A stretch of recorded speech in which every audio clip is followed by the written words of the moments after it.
What up, everybody? It's your boy, back with another video, guys. You know it. Like I said earlier today, when I made my first video, I was going to talk about my two favorite Jewish holidays and their stories that go along with it. Yes, now, I agree with something in Family Guy, and the truth is, in most holidays in Judaism, it's us escaping some greater evil group who wants to kill us. Usually in most holidays, and then somehow we come out better for it and we end up surviving. That's usually what most of our holidays are about. It's basically the story of Passover, Hanukkah. Well, not really Hanukkah. Hanukkah, they weren't really trying to kill us in Hanukkah. And then Purim. But basically, I'll tell you the story of Hanukkah first, and then I'm gonna post that one, and then I'm gonna tell you the story of Purim. Now, the story of Hanukkah goes like this. So, a long time ago, in the land of Israel,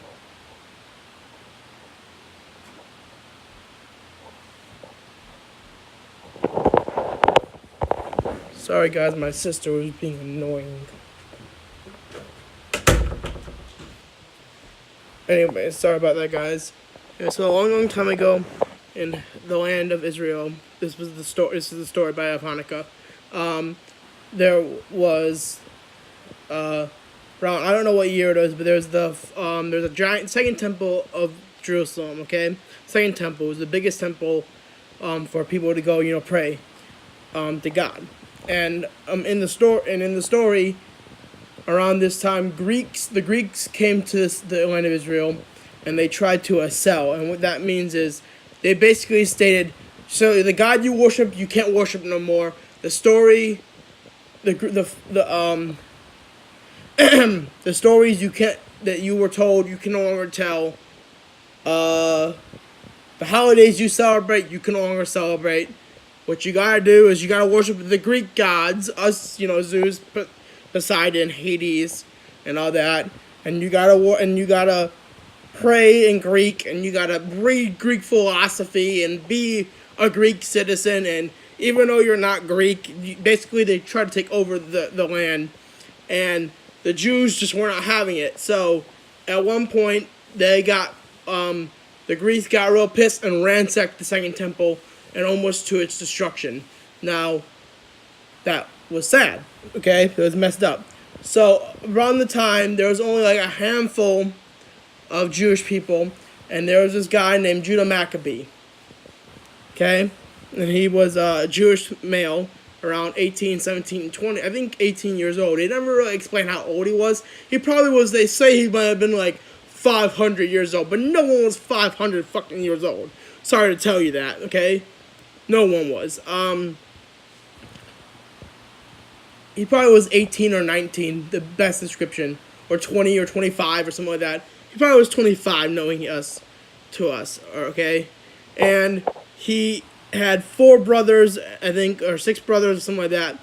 And he decided to go underground with a bunch of Jewish people, young men. He probably had about, now don't quote me on this, 5,000 men and teenagers, I guess, he trained them, taught them how to fight with sword and shield, and spears and all that type of good jazz.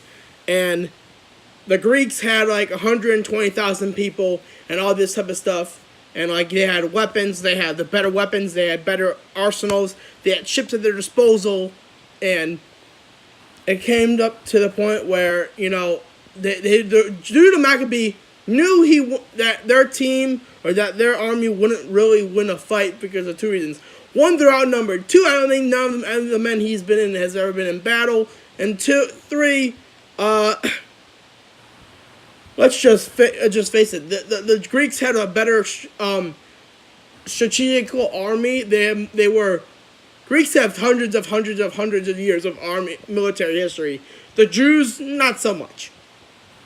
I mean, here and there, yes, but not so much.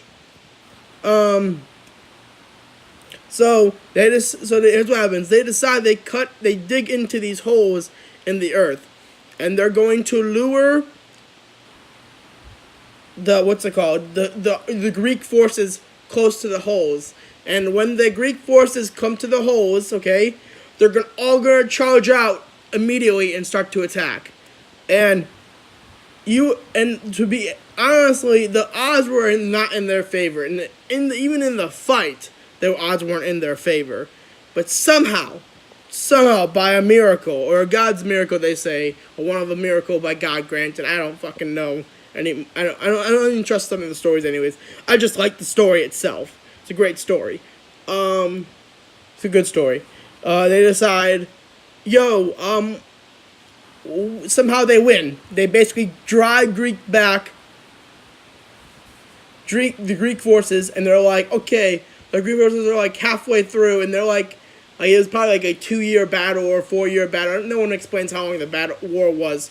I know, like, after, like, that many years, the Greeks are like, you know what, fuck it, we're done. We're just gonna leave you alone. It's not worth our time, energy, and resources and money. And especially not worth the manpower, because, you know what, just fuck it. We're gonna go. We'll leave you alone, you piece of shit. That's what they're basically like. We're gonna leave you alone, because we're just tired of your shit, so we're gonna go. And so, they're like, okay, I guess that's So then they go to the temple, which is completely ransacked, by the way, and they just start destroying all the temples that the people put up, the Greeks put up to force people to pray to them. What I mean by that is, like, literally, they forced you to go to a temple and to pray to a god that you did not believe in. That's how fucked up this shit was. I mean, I understand if you don't believe in God and you get forced to pray to God anyways, but if you are a believer in a God, and then you are forced to forget that God, and then by the threat of death, and then have to pray to many gods that you don't believe in, that's pretty fucked up. So they get there, all of these people are starting to tear down the temples to, like, Zeus, Poseidon, and all those good people, great gods. Actually, those are my favorite type of gods, by the way, because no offense to everyone else, but God, our God, the one true God, in my own view, it's not everyone else's view. Please don't say you want to kill me after this, okay? He's not perfect. He's actually pretty much the most fucked up God I've ever seen. I mean, literally. I mean, it takes a lot to have a bunch of people kill and say it's in your name. You must be not a good god at all. I mean, not the best one there is. The reason why I like Zeus and Poseidon and Hades is because at the end of the day, they all had weaknesses. They were just like us in that they had human weaknesses. Zeus had infidelity problems. Poseidon, he had anger issues. Very bad anger issues. And Hades, well, Hades was just got the rotten end of the stick. I'm going to put that out there real quick. Hades is the firstborn son out of Kronos in the stories of, Greek mythology. And in that time period when, if you're the firstborn male heir to a family and your parents are like royal or royalty, you're the firstborn male heir, you become sent to the throne while your brothers and sisters or whatever they are don't, because you're the firstborn. That's how it works. So when Zeus and Poseidon and Hades and all his brothers and sisters defeated Kronos, it should have been, no, we don't draw lots. No, it's Hades goes to the throne, gets Olympus, Poseidon gets the sea, Zeus, you get hell. That's how it should have gone. It shouldn't be the other way around. No, but they draw lots.